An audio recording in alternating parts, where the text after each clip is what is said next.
Hello मेरे प्यारे भाइयों, आप सभी का एक बार फिर से वेलकम है एआर ऑनलाइन एजुकेशन में। और जैसा कि आपको पता है कि हम रीजनिंग का सेशन चालू कर चुके हैं। एक क्लास हमने डिस्कशन कर ली थी पहले, और शुरुआत में फर्स्ट टॉपिक हमने डाइस का डिस्कशन किया था। तो देखिए, जैसे मैंने पिछले वीडियो में आपको बताया गया, अगर कोई भाई इस वीडियो को पहले अगर देख रहा है और इससे पहले क्लास नंबर फर्स्ट का, क्योंकि हम रीजनिंग का पहला टॉपिक डाइस पढ़ रहे हैं, डाइस में ये क्लास नंबर 2 है।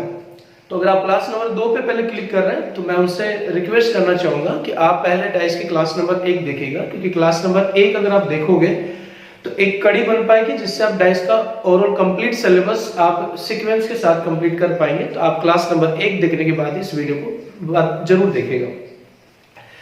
तो चले जोश और एनर्जी के साथ शुरू करते हैं। बहुत अच्छी बात है, आप सभी के कमेंट्स मुझे मिले और डाइस के क्लास नंबर फर्स्ट के जो कमेंट आप लोगों ने दिए उससे मैं बहुत मोटिवेट हूँ, उत्साहित हूँ, और उसी जोश के साथ, उसी एनर्जी के साथ और उससे भी कई गुना ज्यादा अच्छी क्वालिटी के साथ हम क्लास नंबर 2 पे डिस्कशन करते हैं। देखिए दोस्तों, क्लास नंबर फर्स्ट में डाइस का हमने बेसिक पढ़ा, और बेसिक के साथ साथ आपको बताया गया कि डाइस पे 2 ही रिलेटेड क्वेश्चन बनते हैं, यानी कि अगर 2 टाइप के क्वेश्चन को समझ लिया जाए तो पूरा डाइस का टॉपिक क्लियर हो सकता है। तो वो 2 टाइप के क्वेश्चन जो डाइस में थे वो टाइप नंबर 1 और टाइप नंबर 2 में हमने डिवाइडेशन किया, जिसमें टाइप नंबर 1 ये कहता है कि अगर डाइस की केवल 2 ही आकृति क्वेश्चन में दी गई। तो लास्ट वीडियो में, लास्ट क्लास में हमने ये टाइप प्रोसेस कंप्लीट कर लिया था कि अगर कोई क्वेश्चन में डाइस की केवल 2 ही स्थितियां या 2 ही आकृतियां दी गई है तो उन क्वेश्चन को सोल्व करने का क्या प्रोसेस है, वो आप क्लास नंबर फर्स्ट में देख सकते हैं। चलिए फिलहाल बात करते हैं आगे के प्रोसेस में क्या है।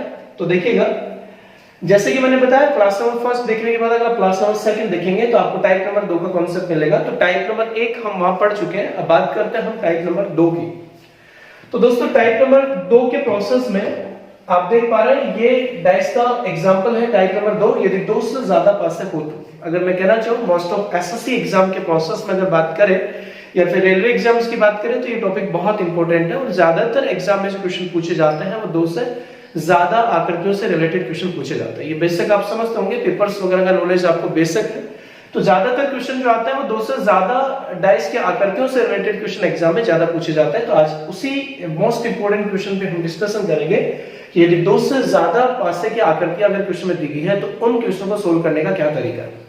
दोस्तों, आज पहले क्वेश्चन का एग्जांपल मैंने यहाँ पे लिया है, ये एग्जांपल नंबर 4 है, जिसमें आपसे पूछ रहा है कि 2 के विपरीत वाली फलक पर कौन सी संख्या होगी, और इसको सोल्व करने के लिए आपको डाइस की 4 आकृतियां दी गई।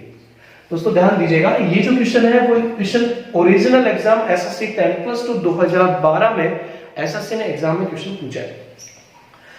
अब देखिए, इस क्वेश्चन के थ्रू मैंने बहुत सारे वीडियो सेशन देखे, बहुत सारे टीचर्स जो पढ़ाते हैं उन सारे टीचर्स की क्वालिटी के आधार पे इस क्वेश्चन के तरीके से आप बहुत जज कर पाएंगे, इस बात को बिल्कुल जज कर पाएंगे कि क्या मेथड आपको नया मिलने वाला है। और आप बेसिक जानते हैं, डाइस का कॉन्सेप्ट आप ऑलरेडी जानते हैं कि कैसे क्या सोल्व कर पाता है, लेकिन मैंने आपको बताया ये जो रीजनिंग का सेशन हमने स्टार्ट किया है, ये रीजनिंग का सेशन उन स्टूडेंटों के लिए सबसे भरपूर है। ये हमारे दिमाग में जो ऑप्शन है या व्यूज जो रखा है दिमाग में कि हम कैसा रीजनिंग का सेशन चालू करें, तो सबसे बड़ा जो व्यूज पिछले वीडियो में मैंने आपको बताया कि हम इस बात को बिल्कुल ध्यान में रखेंगे कि जो एग्जाम एसएससी के हम देते हैं उसमें हम रीजनिंग के अगर 22 क्वेश्चन तक पहुंच जाते हैं लेकिन बाकी के 3 क्वेश्चन अगर अटेम्प्ट नहीं कर पाते हैं, तो ये वीडियो उन क्वेश्चनों के लिए बहुत इंपॉर्टेंट है या उन स्टूडेंटों के लिए काफी फायदेमंद होगा जो रीजनिंग में पूरे के 25 क्वेश्चन सोल्व करना चाहता है। अब उसी का एक प्रूफ सबसे इंपॉर्टेंट है कि आपको जो पहला ही एग्जांपल यहाँ पे मिलेगा, यानी कि हम ज्यादातर क्वेश्चन के एग्जांपल ऐसे क्वेश्चन लेने की कोशिश करते हैं जो नेगेटिव मार्किंग क्वेश्चन में दिलाते हैं या फिर आपके एग्जाम में नेगेटिव मार्किंग करवाते हैं, उन टाइप के क्वेश्चन को हम ज्यादातर फोकस करेंगे। आप इसका एग्जाम्पल खुद आप देखिएगा क्वेश्चन नंबर फर्स्ट में। देखिए दोस्तों, जैसे कि हमने टाइप नंबर फर्स्ट पढ़ा था, तो टाइप नंबर फर्स्ट में हमने 3 कंडीशन पढ़ी थी, ABC 3 कंडीशन में हम ये कहना चाहते हैं। एक कंडीशन ये कहती है कि यदि एक नंबर कॉमन होता है तो हम उस क्वेश्चन में क्लॉकवाइज कॉन्सेप्ट यूज करते हैं। अगर 2 नंबर कॉमन होते हैं, केस नंबर बी हमने पढ़ा जिसमें 2 नंबर कॉमन होते हैं, अगर 2 नंबर कॉमन होते हैं तो हमें ध्यान रखना है कि कॉमन नंबर को छोड़कर बाकी का नंबर अपोजिट होता है। फिर हमने केस नंबर 3 पढ़ा, और केस नंबर 3 ये कहता है कि अगर दोनों डाइस में कोई भी नंबर कॉमन ना हो, तो हमने इस बात का नोट पढ़ा कि कोई नंबर अगर कॉमन नहीं होता है तो समान स्थान वाली संख्या अपोजिट होती है। लेकिन दोस्तों, जैसे कि एबीसी के जो केस आपने पढ़े हैं वही केस आप 2 से ज्यादा वाले डायग्राम वाले क्वेश्चंस में अगर लगाएंगे तो आप आंसर गलत कर बैठेंगे। देखिए एक बार ध्यान से समझिएगा, बहुत सारे टीचर इस क्वेश्चन का आंसर निकालने का जो तरीका आपको बताते हैं वो तरीका क्या है। वो सबसे पहले कहेंगे कि आप कोई भी दो डाइस का एक ग्रुप बना लीजिए जिसमें एक नंबर कॉमन है। चलो मान लीजिए तो मैंने फर्स्ट एंड सेकंड दो डाइस का ग्रुप बना लिया जिनमें एक नंबर कॉमन है, और वो कॉमन नंबर आप देख पा रहे हैं कौन सा है, 2 है। ध्यान से इस बात को समझिएगा क्योंकि यही क्वेश्चन पूरे डाइस के वीडियो का सेशन का हमारा सबसे इंपॉर्टेंट क्वेश्चन है जिससे आप हमारी क्वालिटी को फील कर सकते हैं। तो ज्यादातर टीचर जो कॉन्सेप्ट बताते हैं उस कॉन्सेप्ट को हम पहले डिस्कशन कर लेते हैं कि हम कोई दो डाइस का ग्रुप बना लेते हैं और उन दोनों डाइस में एक नंबर कॉमन होता है। अब देखिएगा यहाँ पे 2 है, 3 4 1 3 है, मतलब यहाँ पे 2 नंबर कॉमन है। तो सॉरी, दूसरा नंबर आप देखिएगा, अगर मैं सेकंड और थर्ड ऑप्शन यूज करता हूँ, सेकंड और थर्ड अगर मैं डायग्राम का ग्रुप बनाता हूं तो आप देख पा रहे हैं यहाँ पे 1 3 2 और यहाँ पे 3 4 5 है, यानी इसमें एक नंबर कॉमन 3 है और इसमें भी एक नंबर कॉमन 3 है।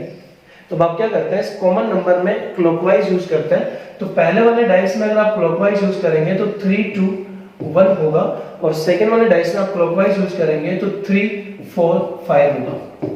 इस हिसाब से आप ये कह देते हैं कि इसका मतलब ये हुआ कि एक का जो अपोजिट होगा वो 5 होगा, और 2 का जो अपोजिट होगा वो 4 होगा, और 3 का जो अपोजिट होगा वो 6 होगा। ओके दोस्तों, अब इस कॉन्सेप्ट के बाद एक छोटी सी बात आप देखिएगा, अगर मैं यही सेम ऑप्शन या यही सेम तरीका अगर मैं थर्ड एंड फोर्थ डायग्राम में यूज करता हूं, जैसे आप देख पा रहे हैं थर्ड में 3 4 5 है और इसमें 2 6 4 है, इसका मतलब है इन दोनों डाइस में भी एक नंबर कॉमन है, वो क्या है, 4 है। चले, तो अगर मैं इन दोनों डाइस में एक नंबर कॉमन के हिसाब से अगर क्वेश्चन सोल्व करता हूं वही सेम क्लॉकवाइज से, तो आप एक बार देखिएगा यहाँ पे 4 5 3 और वहां पे 4 2 एंड 6 आएगा। आप बहुत काम की चीज यहाँ पे महसूस कर पाएंगे और फील कर पाएंगे। तो इसका मतलब देखिए हम ये कह सकते हैं कि 3 का अपोजिट 6 होगा, 5 का अपोजिट 2 होगा और 4 का अपोजिट 1 होगा। क्या बात है, आप एक बार देखिएगा, यहाँ पे आप कह रहे हैं 5 का अपोजिट 1 होगा, यहाँ पे आप कह रहे हैं 5 का अपोजिट 2 होगा। दोस्तों मैं एक बहुत इंपॉर्टेंट बात बता रहा हूँ, ये सिचुएशन आपको 50 क्वेश्चन में से केवल एक क्वेश्चन में ऐसे सिचुएशन मिलेगी, बाकी क्या हो सकता है 49 क्वेश्चंस में या बहुत सारे क्वेश्चंस में आप क्लॉकवाइज मेथड लगा के आंसर निकाल लेते हैं। देखो रीजनिंग की यही क्वालिटी सबसे इंपॉर्टेंट क्वालिटी होती है कि हम 100% रिजल्ट निकालने के लिए हम सही कॉन्सेप्ट पढ़ते हैं या नहीं पढ़ते हैं। जैसे इसी टाइप से बहुत सारे टॉपिक होता है, जैसे सिलोजिज्म टॉपिक होता है, मैं रियल कह सकता हूँ सिलोजिज्म टॉपिक में आप 100% रिजल्ट प्राप्त नहीं कर पाते हैं क्योंकि आपने सही कॉन्सेप्ट पढ़ा नहीं। तो डाइस के टॉपिक के बाद हमारा जो सेकंड टॉपिक रहेगा, सेकंड सेशन रहेगा, वो आपका सिलोजिज्म टॉपिक रहेगा, और आप प्लीज उस सिलोजिज्म टॉपिक को आप वीडियो के सेशन से अगर आप पढ़ पाएंगे आप रिजल्ट 100% ले पाएंगे। उसी 100% रिजल्ट पे हम इस कॉन्सेप्ट पर डिस्कशन कर रहे हैं। तो इस क्वेश्चन से आप ये बात समझ पा रहे हैं कि जो बहुत सारे टीचर आपको बताते हैं, जो 2 से ज्यादा डाइस की आकृति अगर क्वेश्चन में हो और आप अगर कोई 2 डाइस में एक नंबर कॉमन होता है, अगर क्लॉकवाइज मेथड यूज करते हैं, तो ओरिजिनल एग्जाम एसएससी 10+2 2012 के पेपर में अगर ये क्वेश्चन पूछा गया है, तो अगर सपोज करें मैं सेकेंड और थर्ड में अगर सिंगल नंबर कॉमन के हिसाब से क्लॉकवाइज यूज कर लेता तो मेरा इस क्वेश्चन का आंसर 4 होता। और अगर मैं सपोज करें फर्स्ट स्टार्टिंग में थर्ड एंड फोर्थ देख लेता, और अगर मैं थर्ड और फोर्थ वाले एग्जांपल से अगर मैं इस क्वेश्चन का आंसर निकालता तो शायद 2 का अपोजिट क्या होता, 5 होता, और इस क्वेश्चन में हम नेगेटिव मार्किंग कर बैठते। आज इसी बात को सबसे इंपॉर्टेंट समझ पाएंगे और यही चीज हमारे वीडियो की क्वालिटी बन पाएगी। तो दोस्तों सही मेथड क्या है, इस बात को आप समझेगा, सही मेथड क्या है इस बात को क्लियर करते हैं। देखिए इसी वजह से मैंने टॉपिक को 2 ग्रुप में डिवाइडेशन किया है, डाइस के 2 कैटेगरी डिवाइडेशन करें। अगर क्वेश्चन में 2 ही आकृतियां हैं तो method A B C use करें, अगर क्वेश्चन में 2 से ज्यादा आकृतियां हैं तो फिर वो मेथड यूज ना करें। तो देखिए इनमें क्या मेथड होता है इस बात को हम क्लियर करते हैं। तो इनके मेथड के लिए हमने एक छोटा सा नोट क्रिएट किया है आपके लिए, आप देखिएगा क्या नोट्स बन पाएगा इस कॉन्सेप्ट में। चलो दोस्तों ध्यान से इस बात को समझिएगा, हम बात कर रहे हैं अगर मेरे सामने ऐसा कोई क्वेश्चन आ जाए जिसमें डाइस के 2 से ज्यादा आकृतियां हैं, तो उन क्वेश्चन को सोल्व करने के लिए आप जो कॉन्सेप्ट यूज करेंगे उस कॉन्सेप्ट में 2 बातें ध्यान रखनी है, नोट नंबर फर्स्ट और नोट नंबर सेकंड। अच्छा भाई नोट नंबर फर्स्ट क्या है इस बात को समझे। देखिए नोट नंबर फर्स्ट आपको कहना चाहता है कि ऐसे 2 डाइस का समूह बनाया जिनमें एक नंबर कॉमन हो। बिल्कुल क्लियर बात, यानी इन चारों डाइस में से आप ऐसे 2 डाइस का ग्रुप बना लीजिए जिनमें एक नंबर कॉमन हो। तो आगे ध्यान से समझिएगा, एक नंबर कॉमन हो तो क्या होगा, तो उस कॉमन नंबर का अपोजिट हमेशा दोनों डाइस के नंबर को छोड़कर एक एक्स्ट्रा नंबर होता है। आपको ये तरीका यूज करना है कि इन चारों डाइस में नोट नंबर फर्स्ट तो क्या चॉइस देता है कि इन चारों डाइस में आप ऐसे दो डाइस का ग्रुप बना लीजिए जिनमें एक नंबर कॉमन हो। अब तरीका क्या होगा, अगर आपने ग्रुप बना लिया तो उस कॉमन नंबर का अपोजिट एक ऐसा नंबर होगा जो इन दोनों डाइस को छोड़कर एक एक्स्ट्रा नंबर हो। चले, इस बात की बात हमने पिछले वीडियो में भी की थी और ये बहुत कॉमन सेंस की बात है। जैसे हम अगर फर्स्ट, सेकंड और थर्ड ऑप्शंस की अगर बात करता हूं तो सेकंड और थर्ड में आप देख पा रहे हैं यहाँ पे 3 और 3 सिंगल नंबर कॉमन है। तो बहुत कॉमन सेंस की बात है, इसमें कोई ट्रिक कोई फॉर्मेट नहीं है कि 3 का अपोजिट 1 भी नहीं हो सकता, 2 भी नहीं हो सकता, 4 भी नहीं हो सकता, 5 भी नहीं हो सकता, तो बचा क्या, 6 बचा। लॉजिक क्या है, अगर इन दोनों डाइस में एक नंबर 3 कॉमन है तो इस कॉमन नंबर 3 का अपोजिट एक एक्स्ट्रा नंबर होगा जो इन दोनों डाइस में नहीं होगा। तो आप दोस्तों बताएं इन दोनों डाइस में कौन सा नंबर नहीं है, 6 वाला नंबर नहीं है। इसका मतलब डेफिनेट 3 का जो अपोजिट होगा वो 6 होगा। ठीक है, तो यहाँ पे इस नोट नंबर फर्स्ट से एक बात हम क्लियर कर चुके हैं कि 3 का अपोजिट 6 होगा। ऐसे दोस्तों अगर आप थर्ड एंड फोर्थ ऑप्शंस को या third diagram and fourth diagram का ग्रुप अगर बनाते हैं तो आप देख पा रहे हैं इनमें एक नंबर कॉमन है। वो कॉमन नंबर क्या है, 4 है। तो हमने क्या पढ़ा, अगर दो डाइस में कोई एक नंबर कॉमन होता है तो इस कॉमन नंबर का अपोजिट एक एक्स्ट्रा नंबर होगा जो इन दोनों डाइस में नहीं है। तो आप दोस्तों बताएगा इन दोनों डाइस में अगर एक नंबर कॉमन 4 है तो एक ऐसा नंबर कौन सा है जो इन दोनों डाइस में नहीं है। तो आप देख पा रहे हैं 2 3 4 5, 2 6 4, सीधा सा दिख रहा है, एक नहीं है। इसका मतलब 4 का जो अपोजिट होगा वो 1 होगा। अब आप बताएं दो अपोजिट अगर मिल जाता है, 3 का अपोजिट 6, 4 का अपोजिट 1 है, तो हम कह सकते हैं 2 का जो अपोजिट होगा वो क्या होगा, 5 होगा। चलो दोस्तों, एक नोट तो ये मैंने आपको बता दिया, यानी आप इस वाले तरीके से इस क्वेश्चन को सोल्व कर सकते हैं कि 3 का अपोजिट 6, 4 का अपोजिट 1 हो गया, 2 का अपोजिट 5 हो गया। और इस क्वेश्चन में आपसे ये पूछा जा रहा था कि 2 का अपोजिट क्या होगा, तो इस क्वेश्चन का आंसर आप 5 बता पाएंगे। चलो एक छोटी सी बात और ध्यान से समझ लीजिएगा। नोट नंबर सेकंड क्या कहता है, नोट नंबर सेकंड एक दूसरा विकल्प है। ये कहना चाहता है कि अगर 2 से ज्यादा डाइस की आकृतियां क्वेश्चन में दे रखी है तो नोट नंबर फर्स्ट या तो ऐसे 2 डाइस का ग्रुप बनाओ जिनमें एक नंबर कॉमन है, या फिर नोट नंबर 2 ऐसे 2 डाइस का ग्रुप बनाओ जिनमें 2 नंबर कॉमन है। तो ऐसे 2 डाइस का समूह बनाए जिनमें 2 नंबर कॉमन हो और उन कॉमन नंबर को छोड़कर तीसरा नंबर अपोजिट होता है। दोस्तों ये बात भी हम पिछले पॉइंट में, बी पॉइंट में, केस नंबर बी में कर चुके हैं। तो आपके पास 2 विकल्प है। अगर 2 से ज्यादा डायग्राम क्वेश्चन में दे रखे हैं तो आपके पास 2 विकल्प है, केस नंबर फर्स्ट या नोट नंबर फर्स्ट, या तो ऐसे 2 डाइस का ग्रुप बनाओ जिनमें एक नंबर कॉमन है। फिर तरीका क्या होगा, उस कॉमन नंबर का अपोजिट एक एक्स्ट्रा नंबर होगा। या फिर नोट नंबर 2 दूसरा विकल्प क्या है, ऐसे 2 डाइस का ग्रुप बनाओ जिनमें 2 नंबर कॉमन हो। और उसके बाद सॉल्यूशन क्या होगा, अगर आपने ऐसे 2 डाइस का ग्रुप बनाया जिनमें 2 नंबर कॉमन है तो उन कॉमन नंबर को छोड़कर तीसरा नंबर जो बच गया वो अपोजिट होगा। तो देखिए दोस्तों, आप इस कॉन्सेप्ट में इसको लॉजिक भी यूज कर पाएंगे। यानी कि अगर मैं देखना चाहूं जैसे नोट नंबर सेकंड से करता हूं तो आप देख पा रहे हैं फर्स्ट एंड सेकंड ये 2 डाइस ऐसे हैं जिनमें 2 नंबर कॉमन है, यानी कि 2 3 2 3 और 2 3 2 3।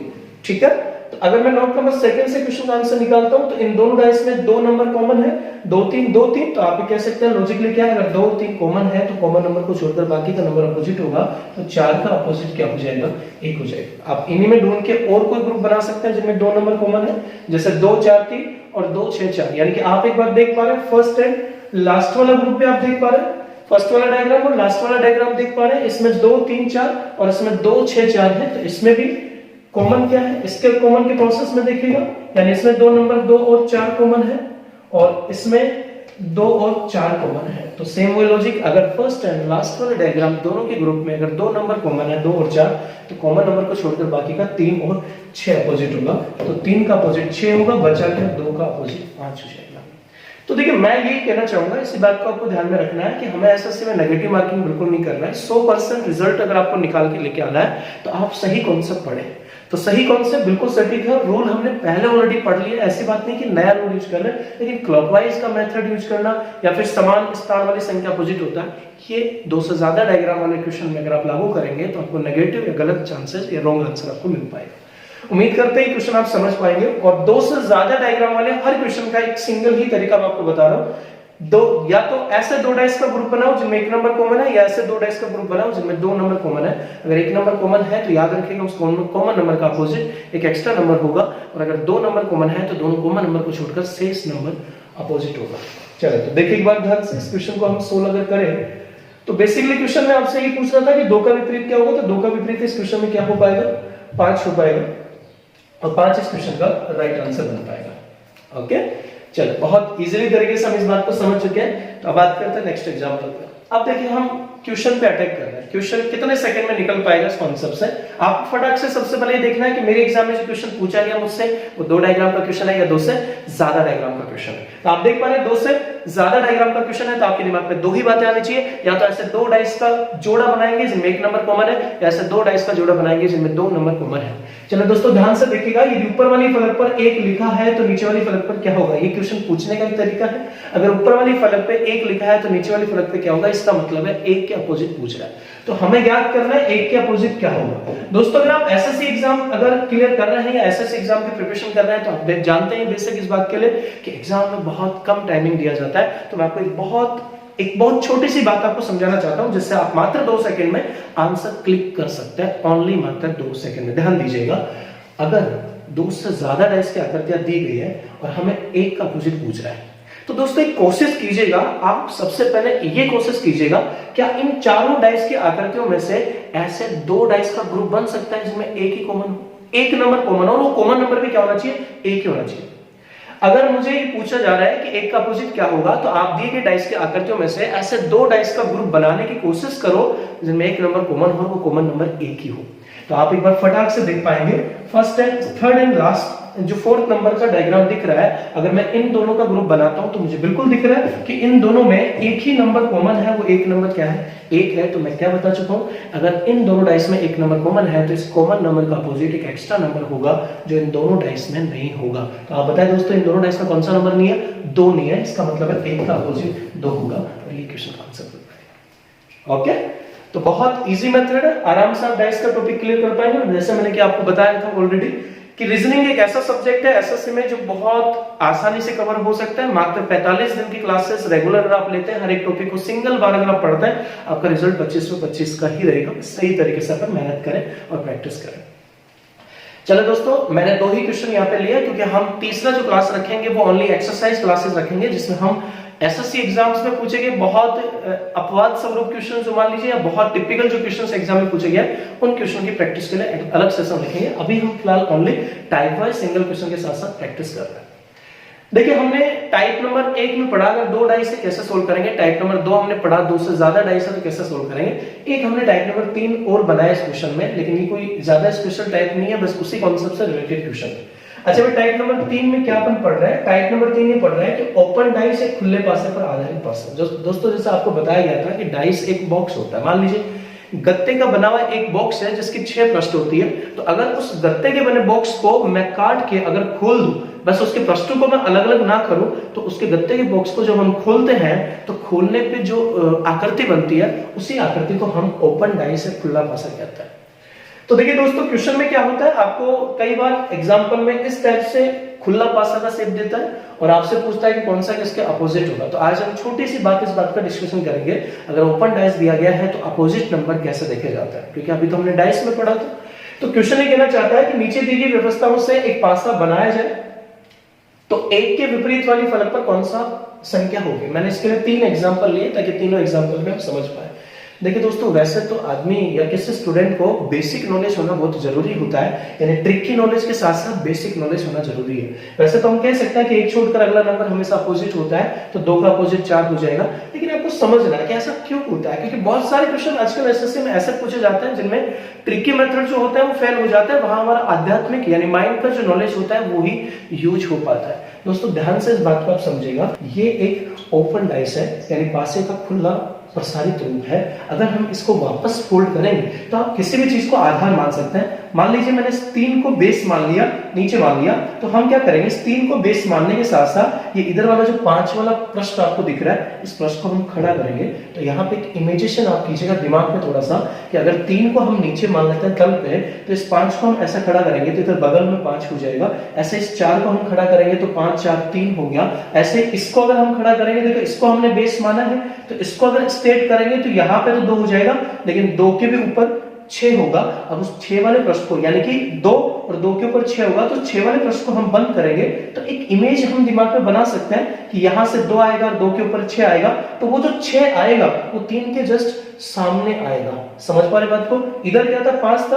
अब इसको जब हमने स्टेट किया है, इसको जब हमने स्टेट किया है तो ये 2 ऊपर 6 आएगा और इधर वाला जो 1 है वो इसके बगल में लगेगा, यानी ये 1 जो होगा वो 5 के सामने आएगा, 2 के सामने डेफिनेट 4 आएगा और 6 के सामने 3 आएगा। अगर इस बेसिक नॉलेज के आधार पर थोड़ा सा समझे तो यहाँ पे क्या होता है, फिर एक ट्रिक बन जाती है, एक लॉजिकली प्रोसेस बन जाता है कि अगर एक खुला पासा अगर दिया गया है तो अपोजिट देखने का प्रोसेस होता है कि सीधी दिशा में अगर हम चलते हैं, एक स्ट्रेट वे में अगर हम चलते हैं तो किसी भी नंबर का अपोजिट उसके अगले नंबर को छोड़कर जस्ट अगला नंबर होता है, यानी सेकंड नंबर पे जो नंबर होगा। जैसे अगर मैं 6 से स्टार्टिंग करता हूं तो 6 से अगर मैं स्ट्रेट चलता हूं तो स्ट्रेट चलते हुए एक नंबर को छोड़कर अगला जो नंबर होगा उसका अपोजिट होता है। तो किसी भी नंबर का अपोजिट नंबर स्ट्रेट सीधी दिशा में चलते हुए एक नंबर को छोड़कर अगला नंबर होता है। इसका मतलब 6 का अपोजिट 3 होगा, 2 का अपोजिट स्ट्रेट चलते हुए अगला छोड़कर एक नंबर 4 होगा। अब बचा कौन सा, 1 का अपोजिट 5 होगा।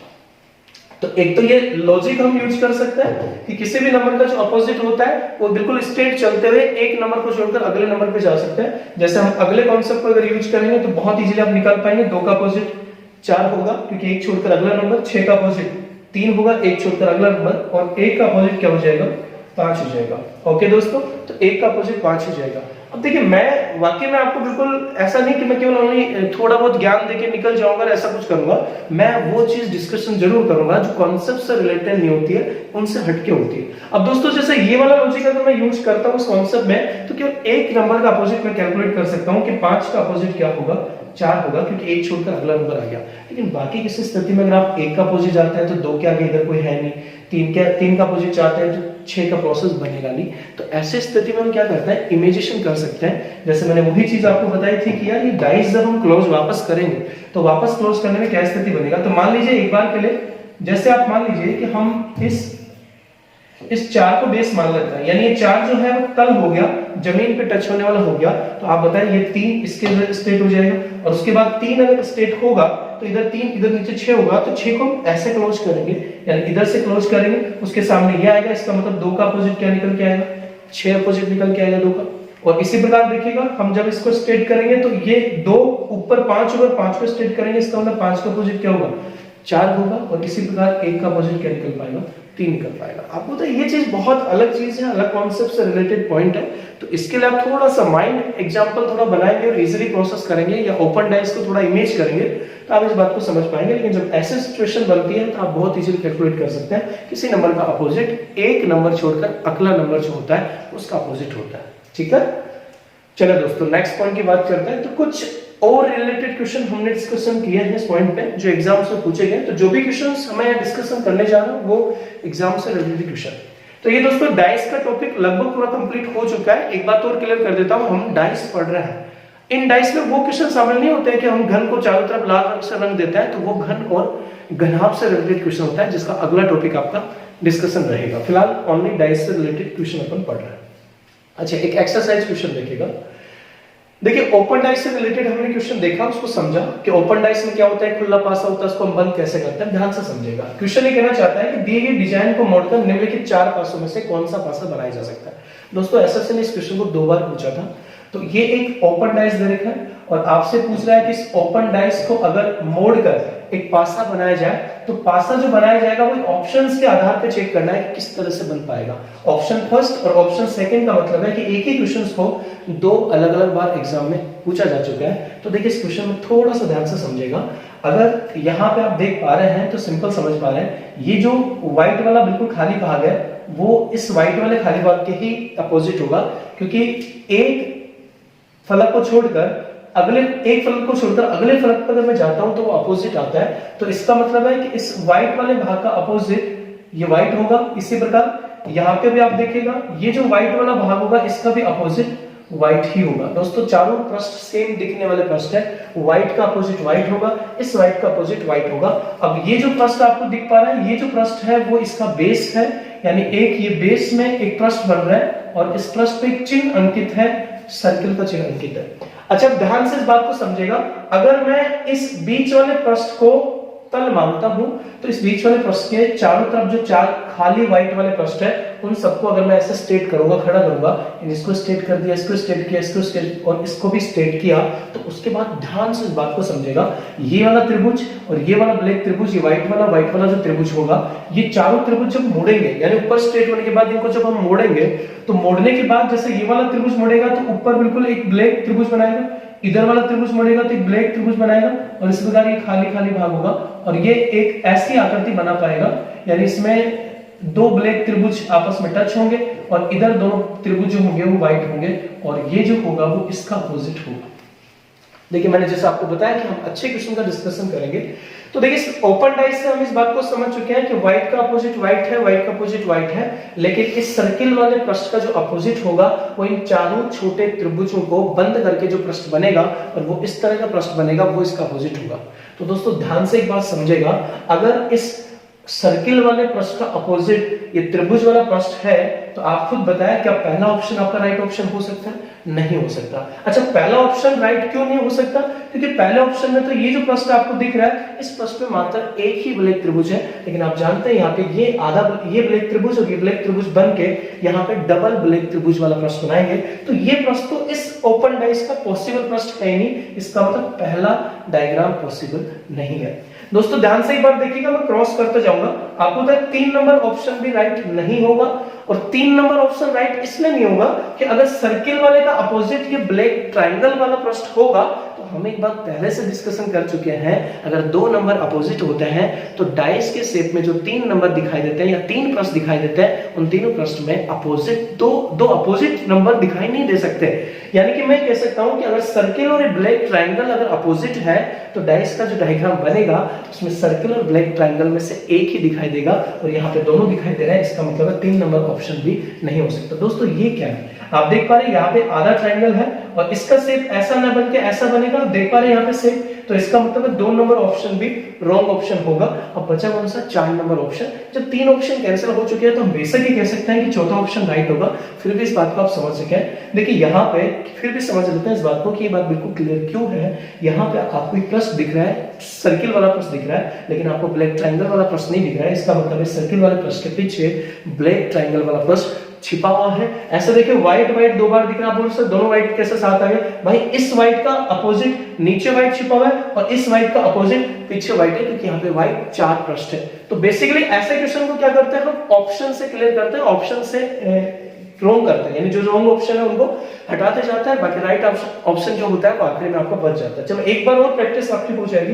तो अगर इसी क्वेश्चन को मैं सेकंड ऑप्शन से करता हूं तो दोस्तों आप बहुत इजीली आप कर पाएंगे। पहला ऑप्शन गलत होगा क्योंकि यहाँ पे सर्किल भी दिख रहा है और यहाँ पे ब्लैक ट्रायंगल भी दिख रहा है। तो आपको पता है कि सर्किल का अपोजिट अगर ब्लैक ट्रायंगल है तो दोनों साथ साथ नहीं दिख सकते, तो ये भी गलत होगा, ये भी गलत होगा। इसका मतलब है ओनली मात्र 4 नंबर ऑप्शन इस क्वेश्चन का राइट ऑप्शन बन पाएगा।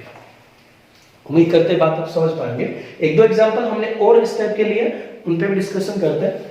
तो देखिए दोस्तों एक बहुत इजी सा एग्जांपल हमने और लिया है उसी प्रोसेस का, और क्वेश्चन में देखिए आपको एक ओपन डाइस दे रखा है और आपसे पूछ रहा है कि इस ओपन डाइस को मोड़कर अगर एक पासा बनाया जाए तो इन चारों ऑप्शन में से कौन सा एक सही पासा हो सकता है। प्लीज ध्यान से इस बात को समझिएगा, आसानी से फिर बात समझते हैं। अगर ये ओपन डाइस है तो हम पहले अपोजिट कैलकुलेट करते हैं। देखिए दोस्तों यहां से हम शुरुआत कर सकते हैं कि सर्किल का अपोजिट जो होगा वो ट्रायंगल होगा। ध्यान दीजिएगा, सर्किल का अपोजिट ट्रायंगल होगा तो इसका मतलब है इन चारों ऑप्शन में से वो ऑप्शन राइट ऑप्शन नहीं हो सकता। इसमें सर्किल भी दिख रहा हो और ट्रायंगल भी दिख रहा हो, क्योंकि अगर सर्किल का अपोजिट ट्रायंगल है तो दोनों साथ साथ दिख नहीं सकते। तो आप देखिएगा पहला ऑप्शन यहाँ पे रॉन्ग हो जाएगा, क्योंकि यहाँ सर्किल भी दिख रहा है और यहाँ पे ट्रायंगल भी दिख रहा है। इसका मतलब पहला इस डाइस का एक पासा यानी इस ओपन डाइस का एक बंद स्वरूप नहीं हो सकता, और किसी ऑप्शन में ऐसा है नहीं। चलिए अगले पार्ट पे चलते हैं। तो नेक्स्ट पॉइंट देखिएगा, हम ये कह सकते हैं कि इस चतुर्भुज का जो अपोजिट होगा ये चिड़ी होगा, यानी कि बेसिकली चतुर्भुज का अपोजिट अगर चिड़ी वाला शेप होगा तो इसका मतलब है कि अगर ये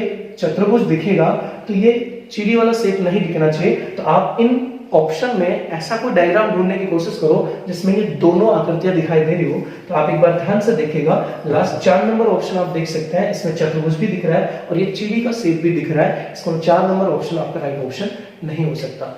चलो बाकी अभी 2 ऑप्शन और बच गए। तो एक और चीज यहाँ पे बची है कि ये जो स्क्वायर होगा, ये जो वर्ग है, इस वर्ग का अपोजिट क्या होगा? दिल होगा। तो वर्ग का अपोजिट अगर दिल का शेप है तो आप एक बार देखिए बाकी बचे 2 ऑप्शन में 3 नंबर ऑप्शन भी नहीं हो पाएगा, क्योंकि यहाँ पे वर्ग भी दिख रहा है और दिल का शेप भी दिख रहा है। जैसे कि यहाँ पे चीड़ी का शेप और चतुर्भुज का शेप दिख रहा था, जैसे कि यहाँ पे सर्किल और त्रिभुज का शेप दिख रहा था, तो ऐसे हम 3 ऑप्शन को कैंसिल कर सकते हैं। तो बचा आपका जो 2 नंबर ऑप्शन है वो आपका राइट ऑप्शन हो जाएगा। चलो दोस्तों, एक और क्वेश्चन इस टाइप का हमने सिलेक्ट किया, उस क्वेश्चन को भी हम डिस्कशन कर लेते हैं। ओके, देखिए फिर से सेम क्वेश्चन आपके सामने बना है कि निम्नलिखित विकल्पों में से कौन सी उत्तर आकृति प्रश्न में दी गई आकृति को मोड़कर बनाई जा सकती है, यानी इस ओपन डाइस को मोड़कर इन 4 ऑप्शन में से कौन सी सही आकृति बनाई जा सकती है। तो ध्यान से इस बात को समझेगा, वही सेम तरीका हम अपोजिट यूज करते हैं। तो मैं कह सकता हूं 6 का अपोजिट 4 होगा, 6 का अपोजिट 4 होगा। दूसरी इंपॉर्टेंट बात, 5 का अपोजिट 1 नहीं होगा, यानी इसको थोड़ा मोड़ के अगर फील करेंगे, या 3 का जो अपोजिट होगा वो 5 तो नहीं होगा, 3 का अपोजिट 1 होगा, तो 3 का अपोजिट 1 होगा। चलो एक एक पॉइंट को क्लियर करते हैं, क्योंकि ऑप्शन इस तरह से क्लियर होंगे। 6 का जो अपोजिट होगा वो 4 होगा। अब आप बताइए 6 का अपोजिट 4 है, तो 6 दिखेगा तो 4 नहीं दिखेगा, तो पहला ऑप्शन आपका रॉन्ग ऑप्शन होगा। बाकी बचे 3 ऑप्शन में इससे आंसर नहीं बन पाएगा। नेक्स्ट पॉइंट पे देखिए, ध्यान दीजिएगा, मैंने आपको बताया थोड़ा सा यहाँ पे कि 3 का जो अपोजिट होगा वो 3 का अपोजिट 1 होगा। ओके, अगर आप इसको थोड़ा फोल्ड करके देखेंगे, जैसे कि अगर मैं 5 को बेस मान लेता हूं, अगर 5 वाले प्रश्न को मैं बेस मानता हूं, मान लीजिए 5 अगर बेस है तो 6 स्टेट होगा, 6 के सामने 4 आ जाएगा, 3 होगा, उसके बाद ये 4 स्टेट होने के बाद ये इधर लगेगा, तो 3 के अपोजिट में 1 होगा। अब 3 के अपोजिट में अगर 1 है तो 3 नंबर ऑप्शन कैंसिल होगा। अब बचा कौन सा लास्ट, 5 के अपोजिट में 2 होगा। अगर 5 के अपोजिट में 2 है तो आप एक बार देखिएगा 4 नंबर ऑप्शन कैंसिल हो जाएगा, क्योंकि 5 और 2 दोनों दिख रहे हैं। इसका मतलब है कि 2 नंबर ऑप्शन इस राइट क्वेश्चन का राइट आंसर बन पाएगा। ओके, चलो दोस्तों नेक्स्ट क्वेश्चन देखिएगा। अब पिछला क्वेश्चन जैसे हमने पूछा था उससे जस्ट रिवर्स क्वेश्चन आ गया। अब की बार क्वेश्चन में आपने देखा है कि एक समान डाइस है, यानी कि एक डाइस के 3 सेट देखे। ध्यान दीजिएगा दोस्तों, ये 3 डाइस नहीं है, एक ही डाइस को टर्न कर करके 3 आकृतियां बनाई गई है। तो एक ही डाइस के 3 अलग अलग अलग अलग दिखने वाले शेप आपको दिखाया गया है। बस आपसे पूछ रहा है कि इन तीनों या एक डाइस की जो 3 आकृति आपको दी गई है, उन आकृतियों के आधार पर आप जज करके बताएगा आपकी बात इन चारों ऑप्शन में से कौन सा ऑप्शन इस डाइस का, ओपन डाइस का सही ऑप्शन हो पाएगा। तो बहुत आसान सा कॉन्सेप्ट है, जैसे हमने पढ़ा कि हम अपोजिट कैलकुलेट कर लेते हैं। तो दोस्तों ध्यान दीजिएगा, आपके सामने क्वेश्चन में अगर मुझे पता करना हो कि 2 का अपोजिट क्या है, 5 का अपोजिट क्या है, तो आपके सामने जो क्वेश्चन दिया गया है, इस क्वेश्चन में 2 से ज्यादा डाइस की आकृति है। हमने पढ़ा 2 से ज्यादा डाइस की अगर आकृति है तो या तो ऐसे 2 डाइस का ग्रुप बनाओ जिनमें 1 नंबर कॉमन है, या ऐसे 2 डाइस का ग्रुप जिनमें 2 नंबर कॉमन है। तो कहीं से भी शुरू कर सकते हैं, जैसे फर्स्ट एंड सेकंड आप देख पा रहे हैं, फर्स्ट एंड सेकंड में 2 नंबर कॉमन है, 3 5 3 5, इसको हम कह सकते हैं कि 2 का अपोजिट 1 होगा। अब आप बताएं 2 का अपोजिट 1 होगा, तो क्या पहले ऑप्शन में 2 का अपोजिट 1 हो रहा है? नहीं हो रहा है, क्योंकि ये तो नजदीक आ रहा है, बिल्कुल नहीं हो पाएगा। क्या दूसरे ऑप्शन में 2 का अपोजिट 1 हो रहा है? नहीं हो रहा है। क्या तीसरे ऑप्शन में 2 का अपोजिट 1 हो रहा है? नहीं हो रहा है। तो बचा कौन सा, चौथा ऑप्शन होगा राइट, कोई दिक्कत नहीं है। चले, उम्मीद है आपको बहुत इजीली समझ आ पा रहा होगा और एंजॉय के साथ आप पढ़ पा रहे होंगे। ओके दोस्तों, तो डाइस का जो टॉपिक है वो हमने कंप्लीट कर लिया है। वाकई मानेगा, मैंने जैसे आपको शुरुआत में स्टडी बताया था कि हम रीजनिंग को बड़ा न करके बिल्कुल छोटा लेके चले गए, और आप यकीन मानेगा मैंने टेलीग्राम चैनल पे एसएससी 2017, 18, 19, 20 के एग्जाम में जितने भी अच्छे अच्छे क्वेश्चन पूछे गए उन सारे क्वेश्चनों का एक पीडीएफ टेलीग्राम पे मैंने डाला है। हमारा वीडियो क्लास नंबर 1 और क्लास नंबर 2 आप देखिएगा, पहले आराम से समझेगा और उसके बाद प्रॉपर नोट्स बनाने के बाद रूल्स को दिमाग में याद रखेगा। उसके बाद टेलीग्राम के उस सीट को आप सोल्व कीजिएगा। 99.99% क्वेश्चंस का आंसर आप मात्र 5 सेकंड में और सिंगल प्रोसेस में डन कर पाएंगे। उम्मीद है। तो हमारा जो क्लास नंबर 3 रहेगा, यानी हमने 2 क्लास में हम रूल्स कंप्लीट कर चुके हैं, तो तीसरी क्लास में हम प्रैक्टिस सेशन रखेंगे जिसमें डाइस के लगभग इंपोर्टेंट 15, 16 से 20 तक क्वेश्चंस हम रखेंगे, इनको फटाफट अपन क्लियर करते जाएंगे। उम्मीद है डाइस का टॉपिक में एंजॉयमेंट आपका भरपूर होगा। अगले वीडियो में हम इसी जोश के साथ फिर से मिलेंगे। आप वीडियो को लाइक और सब्सक्राइब जरूर कीजिएगा। धन्यवाद।